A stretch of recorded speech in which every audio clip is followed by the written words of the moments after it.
In this video, I'm going to show you how to make a Klaviyo pop-up.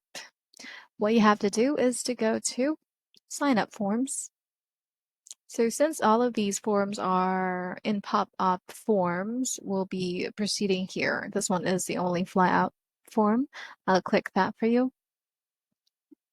So we'll need to edit that.